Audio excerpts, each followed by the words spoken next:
ఆందోళన వ్యక్తం చేస్తున్నాం. దానిపైన మనం డిమాండ్స్ కూడా ఉన్నాయి. మనం చైనాకు పెట్టే డిమాండ్స్ కూడా ఉన్నాయి. కానీ మనం పీఓకే స్వాధీనం చేసుకున్నప్పుడు ఇవన్నీ కూడా మన వశమే అవుతాయి. అందుకే చైనా కూడా భయపడుతుంది. పీఓకే భారత వశం అయితే సిపెక్ ఓకే రైట్.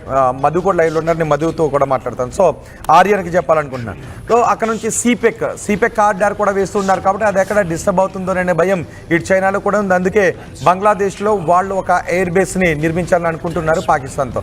కాబట్టి ఇప్పుడు మనం మాట్లాడుకోవాల్సింది ఏంటి అంటే మన ఆపరేషన్ సింధూర్ గ్రాండ్ సక్సెస్. మనం అనుకుంటున్న దానికంటే కూడా గ్రాండ్ సక్సెస్. కొన్ని కామెంట్స్ నేను జై హింద్ అంటున్నారు.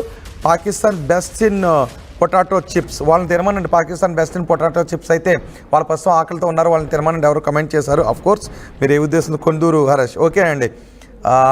బెస్ట్ ఇన్ పొటాటో చిప్స్ అంటే వాళ్ళు బహుశా దాంతోనే ఆకలి నింపుకోవాల్సి ఉంటుందేమో.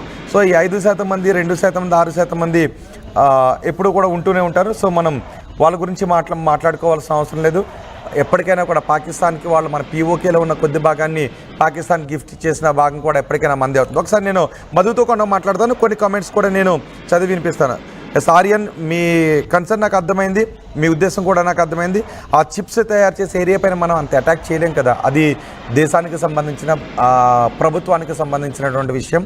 సో అక్కడ ఏం చేస్తుంది చైనా అనే విషయం మన ప్రభుత్వం దగ్గర, మన ఆర్మీ దగ్గర, మన మిలిటరీ దగ్గర కూడా పక్కా సమాచారం ఉంటుంది ఖచ్చితంగా.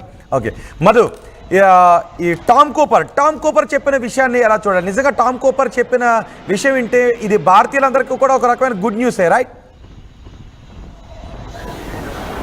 ఎగ్జాక్ట్లీ, నిజంగా టామ్ కూపర్ చాలా నీట్గా ఎక్స్ప్లెయిన్ చేస్తాను. అంటే పాక్ అణాయుధాలు దాచినటువంటి ప్లేస్ను కనీసం కాపాడుకోలేకపోయింది. ఎంత రక్షణ వ్యవస్థతో ఉండాల్సినటువంటి సిచ్యువేషన్ దాన్నే కాపాడుకోలేకపోయింది పాక్. భారత్ దాన్నే టార్గెట్ చేసింది. చాలా నిర్దిష్టంగా లోపలికి వెళ్ళేటువంటి దారులను ధ్వంసం చేసింది. ఇప్పుడున్న సిచ్యువేషన్లో పాక్ న్యూక్లియర్ వెపన్స్ని యాక్సెస్ చేసేటువంటి యాక్సెస్ పాకిస్తానే కోల్పోయింది. రీచ్ కాలేని పరిస్థితి. రిపేర్ చేయలేరు, రీచ్ కాలేరు, వాటిని యూజ్ చేయలేరు. పాకిస్తాన్ సిచ్యువేషన్ ఇది. నిజంగా వాటిని చాలా నిర్దిష్టమైనటువంటి పరిధిలో లోపలికి వెళ్ళే దారులను ధ్వంసం చేసినటువంటి పరిస్థితి ఉంది. ఒక రకంగా చెప్పాలంటే ఆపరేషన్ సింధూర్ పేరిట గేమ్ ఓవర్ చేసింది, గేమ్ ఎండ్ చేసింది భారత్. చాలా ఒక్క శత్రువు పైచేయి సాధించకుండా, ఎక్కడ కనీసం ఒక పేరు కూడా వినపడకుండా వాళ్ళని క్లోజ్ చేసినటువంటి గేమ్ ఓవర్ అయిపోయింది. ఒక రకంగా చెప్పాలంటే చర్చ జరుగుతూ ఉంది ప్రపంచవ్యాప్తంగా. గతంలో జరిగిన యుద్ధాలను గమనిస్తే అమెరికా ఆఫ్ఘనిస్తాన్లో వెళ్ళి యుద్ధం చేయడము, అమెరికా ఇరాక్ వెళ్ళి యుద్ధం చేయడము, తర్వాత జరిగినటువంటి కొన్ని పరిణామాలు, ఇప్పుడు రష్యా ఉక్రెయిన్ వార్ కానీ, ఇజ్రాయెల్ హమాస్ గాజా పైన జరుగుతున్న వరుస దాడులు కానీ సుదీర్ఘంగా జరుగుతుంది. దీనివల్ల రెండు దేశాలు నష్టపోతున్నాయి. పెద్దగా జరుగుతుంది ఏం లేదు. ప్రస్తుతం నరేంద్ర మోదీ ఆపరేషన్ సింధూర్ పేరిట ఒక ఫార్మేట్ సెట్ చేస్తారు, వార్ ఫార్మేట్. రేపు ప్రపంచ దేశాలు నరేంద్ర మోడీ తీసుకున్నటువంటి వార్ ఫార్మేట్ని సిద్ధంగా ఫాలో అయ్యేటువంటి అవకాశం ఉంది. కేవలం 2-3 డేస్ లోపల గేమ్ ఓవర్. శత్రువును పూర్తిగా నిర్వీర్యం చేయడం, నిస్సహాయతకు గురి చేయడం, కొట్టేయడం పూర్తి స్థాయిలో. వాళ్ళని అలాంటి ఫార్మేట్ సెట్ చేశారు. గతంలో ఎట్లయితే క్రికెట్ను ఎగ్జాంపుల్గా తీసుకుంటున్నారు, టెస్ట్ క్రికెట్ ఉండేది, తర్వాత day and night, day match వచ్చింది, వన్డే మ్యాచ్ వచ్చింది, తర్వాత 2020 వచ్చింది, ఇప్పుడు రీసెంట్గా 10-10 రావడానికి సిద్ధంగా ఉంది. అదే ఫార్మేట్. మొత్తం సంవత్సరం పాటు యుద్ధం చేయాల్సినటువంటి అవసరం లేదు.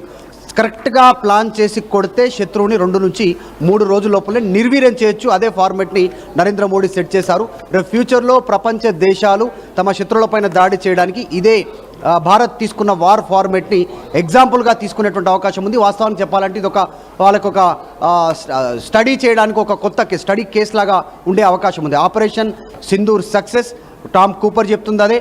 భారత్ తీసుకున్న నిర్ణయాలు అలాగే ఉన్నాయి. నిర్దిష్టంగా పిన్ పాయింట్ లెవెల్లో టార్గెట్ చేసినటువంటి. సో అందులో భాగంగానే వార్ ఫార్మేట్ సెట్ చేశారు ప్రధాని నరేంద్ర మోదీ ఆధ్వర్యంలో భారతదేశం ఆర్మీ. సో ఇదే ఫార్మేట్ని రేపు ప్రపంచ దేశాలు ఫాలో అయ్యే అవకాశం ఉంది. మొత్తానికి ఆయువు పట్టైన పాకిస్తాన్ ఆయుధ కర్మాగారాలు, అణు ఆయుధ కర్మాగారాన్ని ధ్వంసం చేసినటువంటి పరిస్థితి. వాళ్ళకు లోపలికి వెళ్ళడానికి యాక్సెస్ లేదు, రిపేర్ చేయడానికి అవకాశం లేదు, యూజ్ చేయడానికి కూడా సిచ్యువేషన్ లేదు. రైట్ మధు, నిజానికి టామ్ కూపర్ చాలా గొప్ప విషయాన్ని చెప్పాడు. మనం ఆనందించాల్సినటువంటి విషయాన్ని చెప్పాడు. పాకిస్తాన్లో ఉన్న కిరాణా ఆయిల్స్ ముందు వెనుక భాగం ధ్వంసం అయిపోయిందని. ఆ కిరాణా ఆయిల్స్తోనే పాకిస్తాన్ అనుస్థావరం ఉంది. ఇప్పుడు దాన్ని ఎక్కడికి మార్చుకోవాలో తెలియక పాకిస్తాన్ ఆలోచిస్తుంది. దాన్ని ఇప్పుడు ఎలా కాపాడుకోవాలో తెలియక పాకిస్తాన్ భయపడుతుంది. అక్కడ అటాక్ జరిగింది కాబట్టి అక్కడ నుంచి అనుధార్మికత ఏదైనా లీక్ అవుతుందేమోననే భయం కూడా ఉంది. కానీ అక్కడికి వెళ్ళినటువంటి శాస్త్రవేత్తలు చెప్తున్నారు లీక్ కావడం లేదు అని. మరి ఇది పాకిస్తాన్ ప్రజల్లో భయాందోళన తొలగించడానికి చెబుతున్నటువంటి మాట, లేదంటే నిజంగా అక్కడ అనుధార్మికత ఏదైనా లీక్ అవుతూ ఉందా? దీని గురించి పాకిస్తాన్ కూడా స్పష్టంగా చెప్పాలి. ఇప్పుడు మీరు చూస్తున్నటువంటి వ్యక్తి టామ్ కోపర్, తను ఒక నేషనల్ ఛానల్కి ఇచ్చిన ఇంటర్వ్యూలో ఈ విషయం చాలా స్పష్టంగా చెప్పాడు. అండ్ ఇంతకుముందు మనం ఆర్యన్ అగ్డేపల్లి బహుశా సాక్షిగం ఆ ప్రాంతం నుంచి పిఓకేలో సాక్షిగం ప్రాంతాన్నే చైనా మన నుంచి ఆక్యుపై చేసుకున్న భాగాన్ని చైనాకు పాకిస్తాన్ గిఫ్ట్ చేసింది. అక్కడే ఈ చిప్స్ తయారు చేస్తున్నారని అంటూ ఉన్నారు. బహుశా ఆ ఏరియా గురించి అక్కడ ఏం జరుగుతుందో అనే ఇన్ఫర్మేషన్ మన బలగాల దగ్గర ఉంటుంది. కొన్ని కామెంట్స్ నేను మీకు చదివి వినిపిస్తాను. పాకిస్తాన్కి దివాళీ అయిపోయిందని. ఎస్, నిజమే, పాకిస్తాన్కి దివాళీ అయిపోయింది. పాపం చైనా పంపించిన బాంబులు పేలలేదు. చైనా పంపించిన బాంబులు పేలక పాకిస్తాన్ ఇప్పుడు దివాళీనే చేసుకుంటుంది. ప్రస్తుతం వాళ్ళకి దీపాలు లేని అమావాస్యే, దీపాలు లేని దివాళీ, పేలని బాంబులతోనే చేసుకుంటుంది. ఎన్ని దేశాలు కలిసినా సరే మన ధైర్య సాహసాలు, మన దేశభక్తి ముందు వెంట్రు కూడా పీకలేవు అంటూ దివి కామెంట్ చేశారు. అటాక్ అంటూ మరికొంతమంది కమెంట్ చేశారు. China fire crackers are super.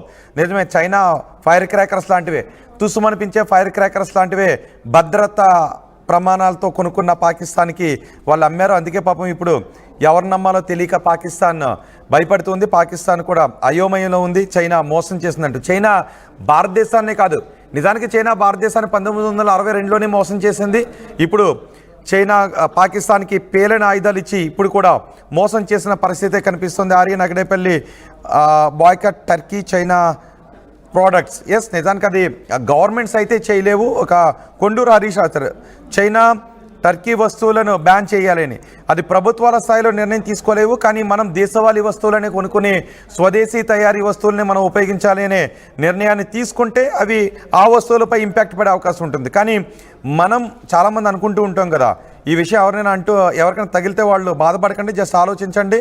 మనం మాట్లాడుతూ ఉంటుంటాం, కానీ ఎక్కడైతే తక్కువ ధరకు వస్తువులు వస్తున్నాయో చైనా వస్తువులు తక్కువకు వస్తాయి కాబట్టి వాటిని మనం కొనుక్కోవడానికి షాప్కి వెళ్ళేంత వరకు ఒకటి, షాప్కి వెళ్ళిన తర్వాత దుకాణం దగ్గరికి వెళ్ళిన తర్వాత మరొకటి మనం ఆలోచిస్తుంటుంటాం. కాబట్టి మన ఆలోచన ధోరణి కూడా మనం మార్చుకోవాలి.